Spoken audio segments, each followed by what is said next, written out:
Christmas എക്സാമിന് social science ടഫായിരിക്കും. 8, 9 SSLC ഈ 3 ക്ലാസ്സിലും പഠിക്കുന്ന വിദ്യാർത്ഥികൾക്കാണ് സോഷ്യൽ സയൻസ് എക്സാം ടഫാകാൻ പോകുന്നത്. അത് ഞാൻ വെറുതെ നിങ്ങളെ പേടിപ്പിക്കാൻ പറയല്ല, വ്യക്തമായ കാരണങ്ങളുടെ അടിസ്ഥാനത്തിലാണ് ഞാൻ ക്രിസ്മസ് എക്സാമിന് സോഷ്യൽ സയൻസ് ടഫാകുമെന്ന് പറഞ്ഞത്. സോഷ്യൽ സയൻസ് പഠിക്കാൻ ബുദ്ധിമുട്ടുള്ള നിങ്ങളുടെ ഫ്രണ്ട്സിനൊക്കെ റീലൊന്ന് അയച്ചു കൊടുക്കുക. നിങ്ങൾക്ക് സോഷ്യൽ സയൻസ് ടഫാണോ അല്ലേ എന്നുള്ള കാര്യം നിങ്ങൾ ആദ്യം ഒന്ന് കമൻറ്റ് ബോക്സ് ടൈപ്പ് ചെയ്യുക. അപ്പോൾ എന്തുകൊണ്ടാണ് ക്രിസ്മസ് എക്സാമിന് സോഷ്യൽ സയൻസ് ടഫാകാൻ കാരണം? ഒന്നാമത്തെ കാരണം നമ്പർ ഓഫ് ചാപ്റ്റേഴ്സ് ആണ്. അത്രയും അധികം ചാപ്റ്റേഴ്സ് നിങ്ങൾക്ക് സോഷ്യൽ സയൻസ് പഠിക്കാനുണ്ട്. അതായത് സോഷ്യൽ സയൻസിൻ്റെ ക്രിസ്മസ് എക്സാമിന് പോർഷൻ എന്ന് പറയുമ്പോൾ ഓണം എക്സാമിന് ചോദിച്ച ചാപ്റ്റേഴ്സും ചോദിക്കും, അതിനുശേഷമുള്ള ചാപ്റ്റേഴ്സ് നിങ്ങൾക്ക് എന്ത് ചെയ്യും, ക്രിസ്മസ് എക്സാമിന് ചോദ്യം വരും. അപ്പോൾ നിങ്ങൾ 8ാം ക്ലാസ്സിലാണെങ്കിലും 9ാം ക്ലാസ്സിലാണെങ്കിലും SSLC ആണെങ്കിലും സോഷ്യൽ സയൻസിൽ ഏതൊക്കെ ചാപ്റ്ററാണ് ക്രിസ്മസ് എക്സാമിന് ചോദിക്കാൻ അറിയാൻ ആഗ്രഹമുണ്ടെങ്കിൽ നിങ്ങളൊന്ന് നിങ്ങളുടെ ക്ലാസ്സും അതേപോലെ തന്നെ social science chapters Christmas exam എന്നുള്ള ഒരു മെസ്സേജ് കൂടി എനിക്ക് അയച്ചാൽ ഞാൻ ഓരോ ക്ലാസ്സിലും നിങ്ങൾക്ക് സോഷ്യൽ സയൻസ് ചോദിക്കുന്ന ചാപ്റ്റേഴ്സ് ഞാൻ എന്തെങ്കിലും പറഞ്ഞുതരും. അപ്പോൾ എന്തായാലും മിനിമം ഒരു ക്ലാസ്സിലേക്ക് 8 മുതൽ 10 വരെ ചാപ്റ്റേഴ്സ് നിങ്ങൾക്ക് ക്രിസ്മസ് എക്സാമിന് പഠിക്കാനുണ്ട്. അപ്പോൾ ഓണം എക്സാമിൻ്റെ പോർഷനിൽ നിന്ന് 30% മാർക്കിനും ഓണം എക്സാമിന് ശേഷമുള്ള പോർഷനിൽ നിന്ന്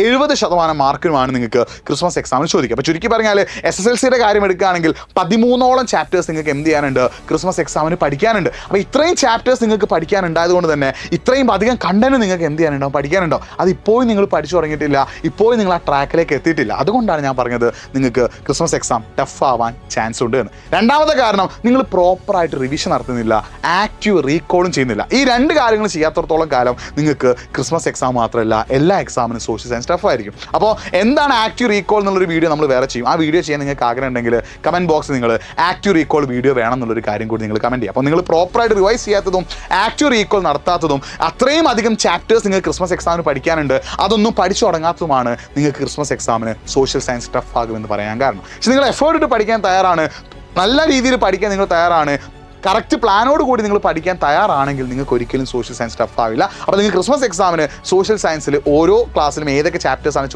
എക്സാമിന് പഠിക്കുന്നത് അറിയാൻ ആഗ്രഹമുണ്ടെങ്കിൽ നിങ്ങൾ എനിക്കൊന്ന് മെസ്സേജ് അയച്ചോ. നിങ്ങളുടെ ക്ലാസ്സും social science Christmas exam chapters message അയച്ചാൽ ബാക്കി ഞാൻ എന്തെങ്കിലും നിങ്ങൾക്ക് പറഞ്ഞുതരും. നിങ്ങൾ എഫേർട്ട് ഇട്ട് പഠിക്കുകയാണെങ്കിൽ ക്രിസ്മസ് എക്സാം നിങ്ങൾക്ക് ഒരിക്കലും ടഫ് ആവില്ല. നിങ്ങൾ പഠിക്കാതിരിക്കുകയാണ്, അത്രയും ചാപ്റ്റേഴ്സ് നിങ്ങൾ മറിച്ചു പോലും നോക്കാതെ ഇരിക്കുകയാണെങ്കിൽ നിങ്ങൾക്ക് ക്രിസ്മസ് എക്സാം ടഫ് ആകും.